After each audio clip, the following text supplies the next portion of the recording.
Good afternoon and welcome. You're listening to Tuesday Tunes on the Academy of Art University's Urban Nights Radio. And I'm your host, Edgar Zelaya. In the studio with me today, I have a local band from San Francisco. They're a talented group that manages to tell a story with no words.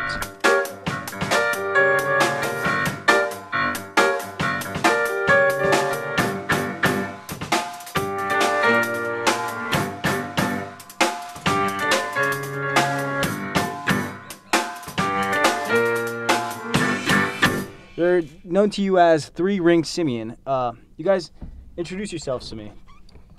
My name is Kevin Ames. I play bass. My name is Vince Shore. I play drums. My name is Lauren Urroz, and I play the keyboard. All right, and the first time I was introduced by one of our classmates, Omi and Manochiri, and he told me that you guys were called Ring Simian. Where does the name come from? Originally, the name came from kind of an old band that I used to be in called the Sapien Casa, and one of our songs was like thieving circus monkeys, and then it got changed over by a friend just when we were doing tracks, and it was Ring Simian.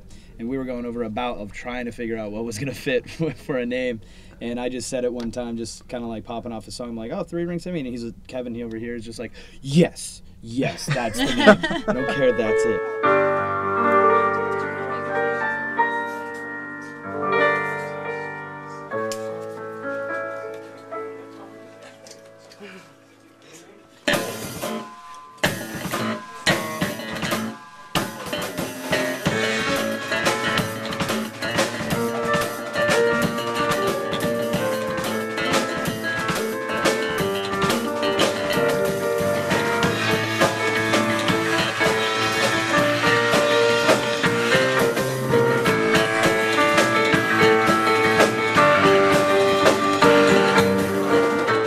With so many genres, you know, especially in the city, there's so much culture, so many different music. How do you guys choose what songs you're going to play? We smash it all together. Yeah. Yeah, I mean, it's kind of a reflection of where we were from. I mean, if we're a band based from San Francisco, our music should reflect that kind of mesh of culture, right? So I think that it's a very good reflection of kind of where we all come from and then where we come together. No, it's weird because I was like born and raised and obsessed with Frank Sinatra, but I have a real soft spot for death metal. And then, of course, I was born and raised off of a lot of Bay Area just champion bands like Faith No More, Primus, Mr. Bungle, you know, and a lot of the old, like everyone from Pink Floyd to even a little Dead.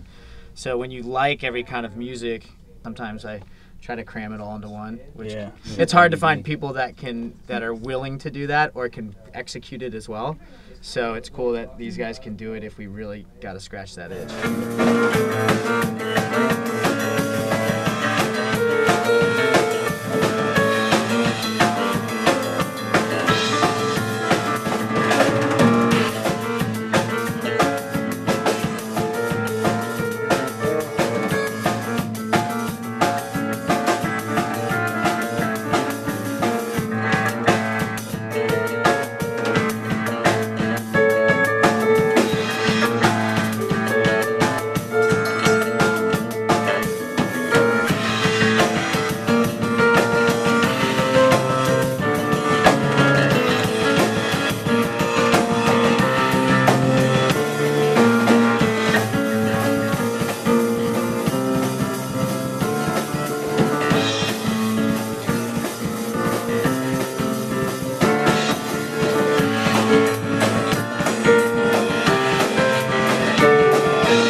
So you guys are an instrumental band. It's a little different, obviously. You know, for me, to be an instrumental band, you either have to be really, really good or you know it's different. So you guys have that, you know. It's like you listen to the song and it builds up.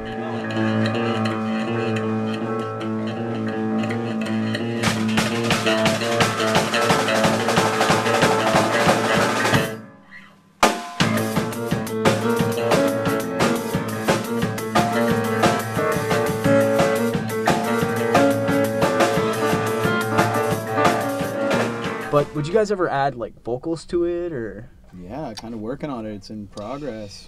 Yeah, I think just vocalists can help articulate like the message and the vibe and just the overall kind of like presence of the music so much more. It's a front man, and it just animates and helps, you know, relay that to a lot of people that might not be able to listen to us and understand what the hell we're trying to do. Yeah. And so when you have that vocalist who does it right, I mean, with a band like us, the vocalist will either make or break us. Yeah. And I've been in like other multi-genre crossing type bands and had the wrong vocalist, and it's just a total flop. Yeah. So it's like we Yeah, wouldn't make or do it break. unless it was the right fit, but I do feel like there's, you know, some Potential. solid potential in a good song.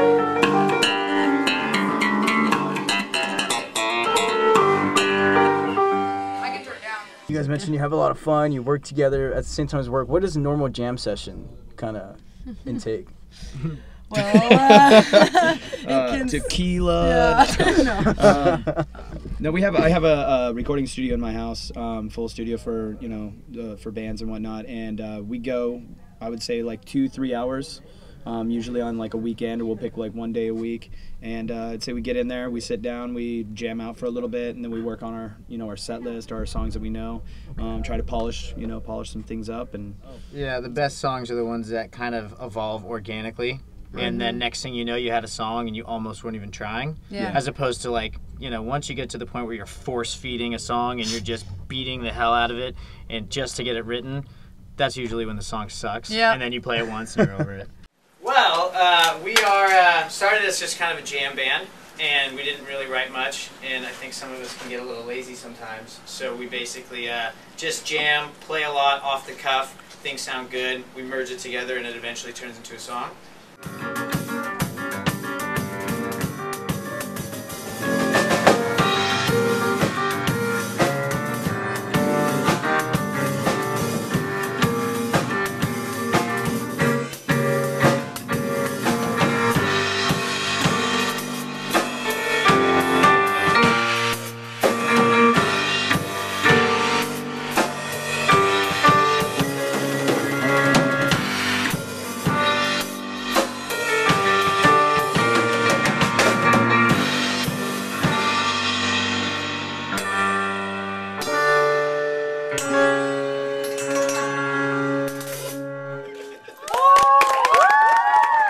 Biggest moment, the time where you were on the stage and you said, wow, this is a huge show, or they're really feeling it today. Yeah, when we're practicing week to week, we have these moments at the end where we just kind of smile and we kind of laugh. Or there's always that moment where like we'll be playing, and if it's so good, it feels so good that I literally cannot help but just smile and have a stupid grin on my face.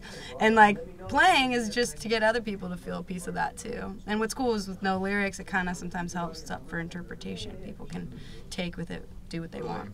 Feedback is always really cool because everyone just throws their own twist on it. Yeah, oh, it's great. Tries yeah. to dissect what we're doing. Yeah, like and what it's does like, this do? What does this mean? It's like this is like this and this and this. And I'm like, sure, Yeah. let's do it. Sounds good. More power to you. Exactly. I think that's the cool part about it too, is just the reciprocation that we get from people. You know, I mean, when you're first starting a project, no matter what it is, there's always that nervous kind of like, oh my God, how are they going to perceive it, this and that. And one thing with this band is we've been received so well, like out of the gates, that it feels great to do it. And it's like, you know, it gives, I think, us more confidence too to like press forward and just keep going instead of being like, well, maybe this isn't going to work. We should try being a reggae band. Reggae band. We got the Of all dreadlock, things, dude. yeah. We got everything. Just, you know, but yeah, so I think that's one of my favorite parts about it is having that, you know, having people receive your art and really appreciate it. Yeah, that's the best part.